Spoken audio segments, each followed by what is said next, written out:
Hello, this is the RPG Pundit, the final boss in Internet Shitlords. I was not expecting to do 2 videos 2 days in a row, but especially after having went several days without having a video. I was very busy on the weekend between gaming and then my other responsibilities and also promoting Baptism of Fire. So then I did this review yesterday. There wasn't nothing much was going on in the gaming world, so I did the review of Wretched Country, which people ought to check out. Check out the review video at least. And all of a sudden, of course, today there was news, so I'm going to talk about it. But first off, don't forget to check out Baptism of Fire, which is still in the top 10 bestsellers on drive-thru. But besides that, someone pointed out to me that it is still, right now, for 2 weeks straight, the #1 bestseller in print on drive-thru. So if you're looking at only print sales, Baptism of Fire has been #1 for more than 2 weeks now. Since, I think it was April 27th or something like that. Which is really incredible when you think about it, right? That is an astounding accomplishment. And I think I know why, right? It's because you're going to have people that'll be like, well, I'll buy the PDF, and they check it out, right? And then they look at it, and it's so impressive that they're like, oh, no, I have to have this in print, it's just, it looks too awesome, the book will look great, and it does, I'm sure. Though I haven't actually personally seen the physical book yet, because like everybody else, I'm stuck. I know a lot of you are stuck waiting for the printers to get it lined up. I think that there's a real crisis. I think if you want to make money in the United States, open up a printing shop, because apparently every printer in America is backed up. So there's people waiting. There's people who have been waiting. The order was put in. My order was put in almost as soon as Baptism of Fire was released. And it's not that it hasn't gotten here yet. It hasn't even come out of the printers yet. The printer hasn't gone around to it yet, which is just crazy. Anyway, do check out Baptism of Fire. Some people have more luck with the printers because it depends on where you are. I've talked to some people who got their book 2 days after ordering it. And so, because they're using different printers in different parts of the country, I think it kind of depends on that. Anyway, do check all that out. And now to get to the topic of today's video, which is that you may have found out that Wizards of the Coast has now released their, what would you call it? They've released their cover for the upcoming Player's Handbook of OneDnD. And there's a lot to talk about that, but I'm actually not going to be talking about that in this video. We are going to probably be analyzing it very carefully on Sunday on inappropriate characters, which you will be able to check out. You have to go looking for inappropriate characters now on YouTube, not on YouTube, on X or on Rumble, okay? So get on to either of those, find inappropriate characters. I'll probably post a link to it on somewhere in my... if you're following me on social media, you'll probably see a link to it. Our next episode of Inappropriate Characters after an unexpected problems and delays is going to be this Sunday, but it's not going to be here on YouTube, right? And so we're going to analyze it with Venger and with Ryan and probably a guest star that I won't mention just yet, just in case, but I'm pretty sure that he's going to be on board too. But today instead, I want to talk about another thing that came out at about the same time, which is an announcement about the Dungeon Master's Guide. So apparently, the OneDnD Dungeon Master's Guide is going to have a setting. And that setting is going to be Greyhawk. So first and foremost, my deepest sympathies to all Greyhawk fans out there.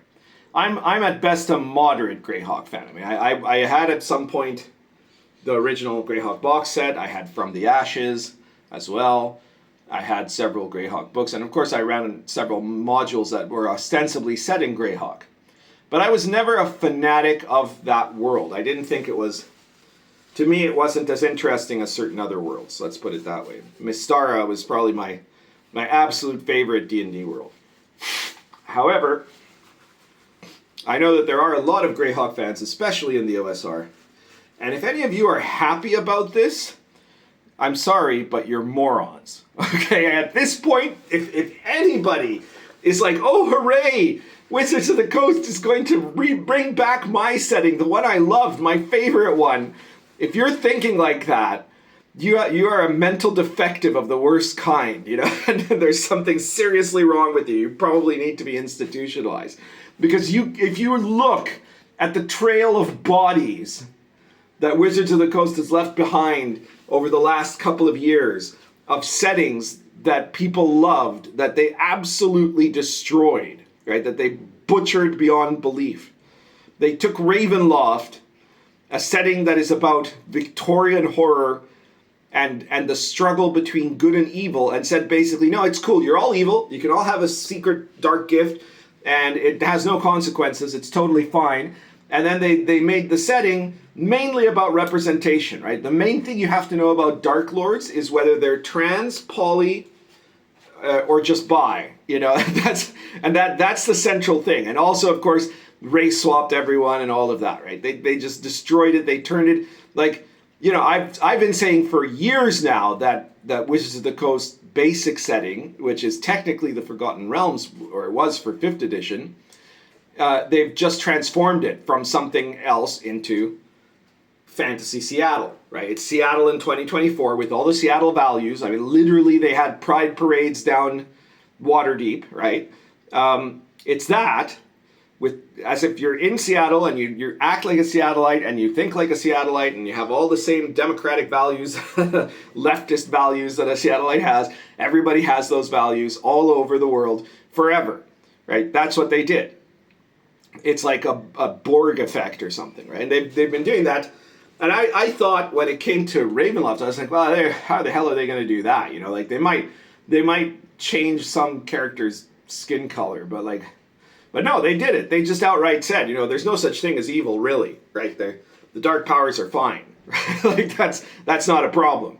Right? I mean, that might be a problem for you, but there isn't such a thing as objective evil, and they've now applied that to all of their settings, you know.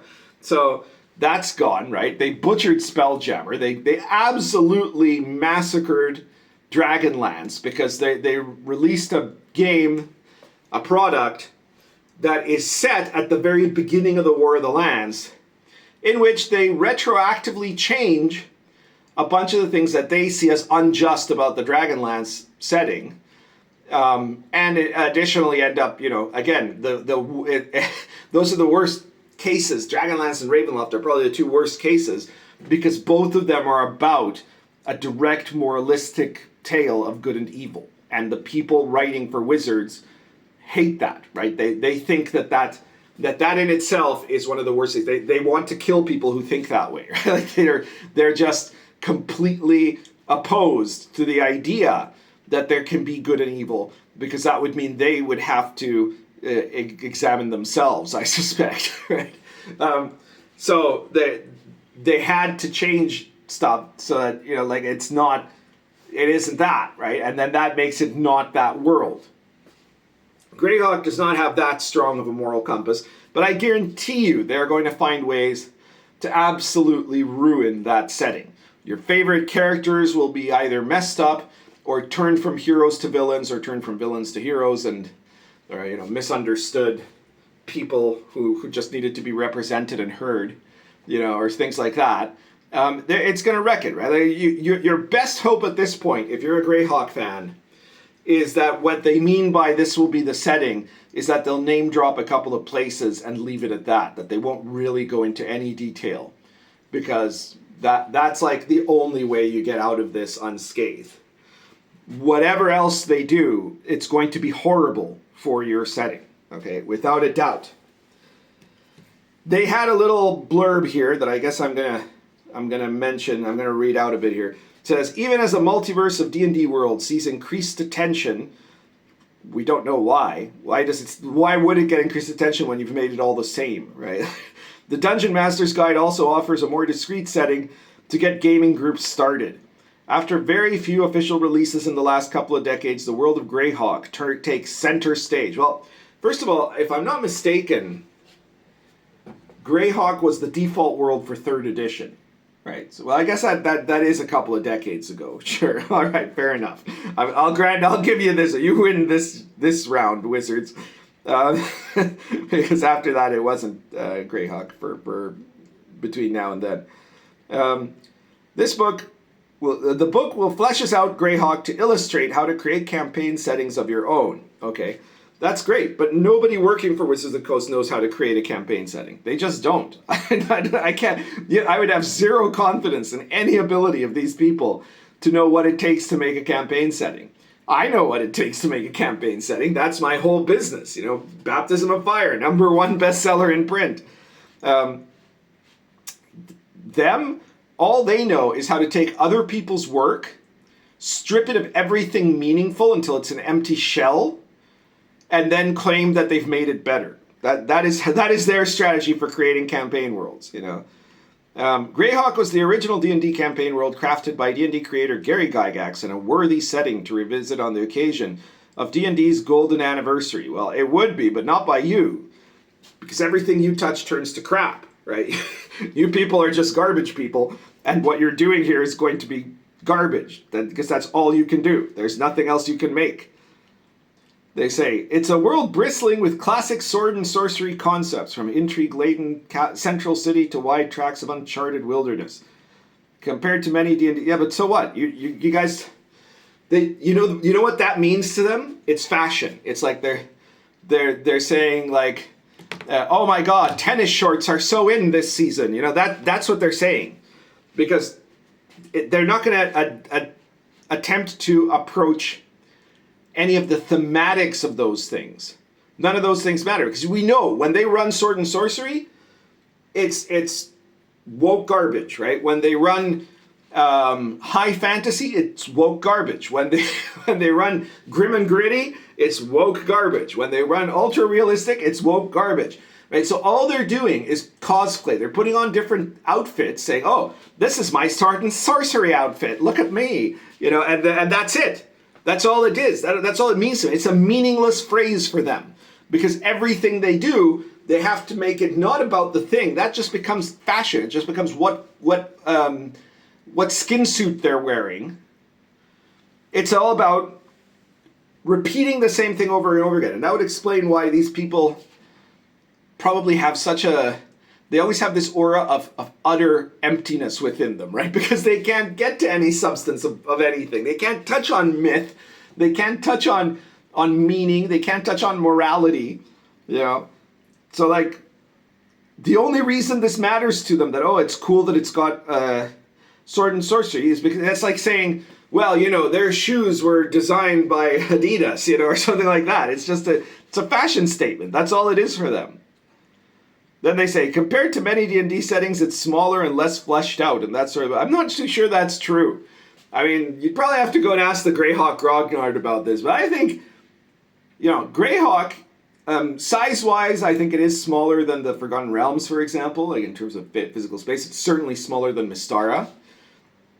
But I think it's pretty fleshed out. I don't think there's, like, a lot of areas that haven't been covered at this point of the lands of Orth. But okay, it begs for DMs to make it their own. That would be great if that was what Wizards intends, but I've never seen any evidence that Wizards wants DMs to make anything their own. Not since 5th edition itself came out. Our goal originally was for DMs to take the game and make it their own, right? That's why there's all these different modular bits to it that you could change, switch out, correct, replace, just drop, and that it doesn't kill the game by doing so, right? So that was the point. Was every DM was going to make their own version of D&D, and then all the millennial D&D players said, "We don't want that. We just want you to tell us what to do." Okay, so that was the end of it. Yeah, that's my biggest regret about 5e, is that if that audience, if it had been any other audience than the audience that 5e got, people would have been like, yeah, we're going to make 1,000 different types of games out of this, because the modularity of 5e means that you can make it way tougher, way less tough, way more. Yeah, you can make it way more superpowered, much more underpowered. You can make it for any genre. Like it was super malleable, and that was that was what I'm into. But nobody wanted to do that. So okay, and in terms of world, like WotC has never once made a product in the 5e era. And thinking back, I'm not even sure not even in the, maybe in the 3e era, right? Like 3, maybe 3.5, there might have been 1 or 2 products that were meant to be like DM tools to craft your own world, right?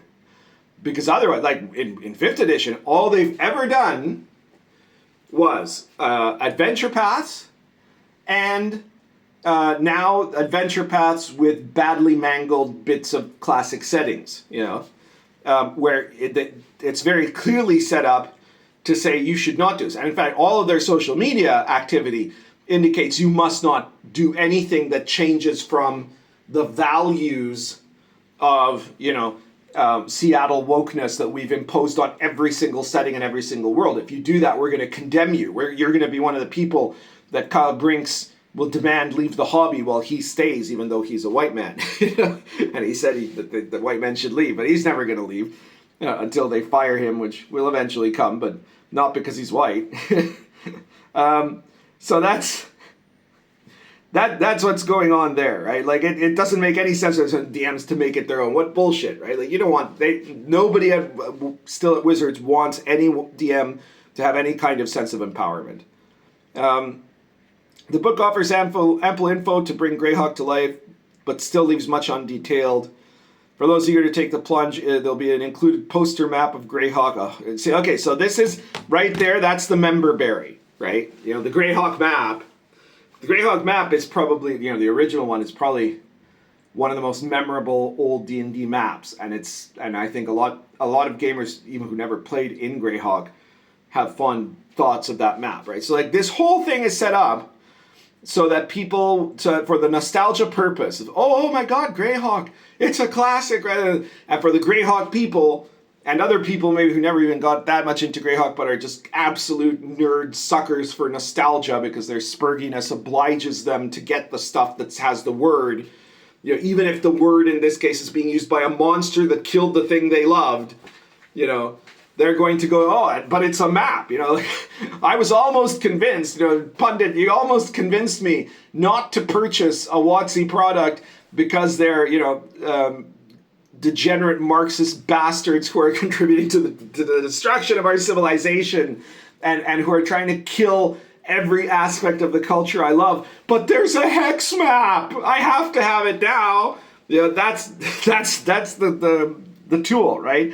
They present it, the whole presentation is member berries, and then you are paying them money to literally take a massive dump on everything you love, right? That is what they're doing it intentionally, and they're doing it because they hate you. They despise you with a passion, and they're also furious that they are failing now. So they're going to hate you even more, So yeah, it's going to have a poster map, and it's reverse. We'll have a map of Greyhawk City. And that's going to be the way that they're going to get 10,000 neurodivergent nerds that cannot control themselves, that don't have the slightest bit of self-discipline to spend whatever it is, $100 or whatever they're charging for the DMG now, to spend that money on this product that is actually a kind of Death Note book to them. It's a we wish you were dead letter, to classic gamers, and they're going to make you pay for it. You will get a little map. It won't be as cool as the original map, anyways. But then you will open up and realize you have paid for a book that is intentionally mocking you, humiliating you, and it is trying to do that by ruining every part of the world you liked. Okay, it's going to do it right on purpose. It's going to destroy the things you like. They're going to find the things you like the very most about Greyhawk, and they're going to intentionally not just change it or even erase it, but intentionally warp it into a mockery of what you liked about it, and make it so that the thing that you most liked is now what is the most wrong about it. So just don't do it. Do not buy the OneDnD DMG. If you're a Greyhawk fan, the worst thing you could possibly do is to buy that product. Don't. It will just be a betrayal of everything you stand for, right? That's like if you have it's just terrible. I'm not even going to go on with that, but I hope you get the point. I think that a lot of my viewers kind of do get the point, but I even among you guys, I know I've seen people say, yeah, no, I totally get you, Pundit, but it has this section of magic items. I just have to have it, right? Because it's got, the new version of the deck of many things, and I need to have the deck of many things. Yeah, but that's not the deck of many things. That's a twisted mockery of, they're like, yeah, but it says deck of many things, and it says D&D on the cover. And if I don't have it, then I won't have all of the books. So what am I supposed to do, Pundit? That's the mentality. Do not fall into that mentality. There has to be ways. You have to be able to go to therapy or take some kind of a drug or something that will make you stop being that stupid. That you're going to give money. You're paying money to people who killed your puppy, right? Who are now like dragging its corpse around and say, haha, look at this, right? It's just like your dog, right? and now you're going to pay them to keep beating the corpse of your dog, of your puppy, against the wall. That's what you're doing. Don't do it, okay? Greyhawk fans, do not do it. I know tons of Dragonlance and Ravenloft fans and Spelljammer fans that refuse to believe me. That's why I'm trying with you guys. That's it. You have been warned. I guess that's everything for today. If you like this video, please share it. Post anywhere you think people will be interested or where they'll be pissed off about it. And if you want to support me, check out all my products. Baptism of Fire, still the #1 print book on DTRPG, top 10 in overall. And it's doing spectacularly well. You need to check it out.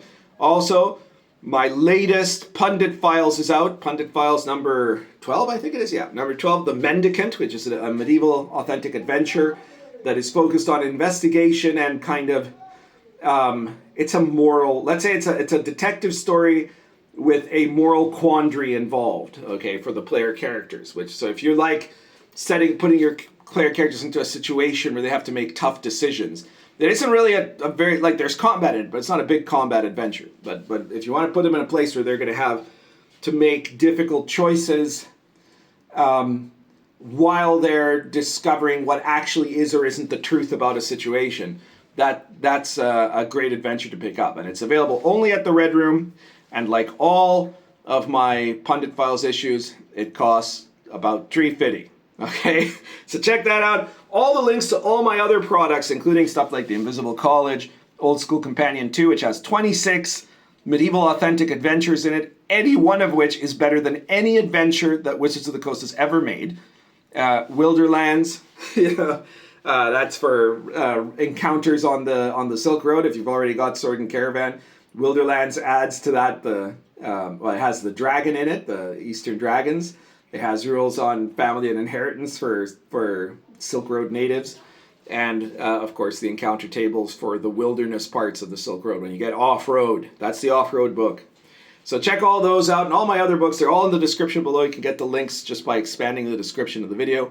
And be sure to check it out. Thank you again to everyone who's already bought Baptism of Fire or any of my products. And we will see you probably on Sunday for Inappropriate Characters, now on Rumble and X, remember. So, currently smoking this incredible Peterson K&P natural pipe with the military bit. I love it. And Argento Roots.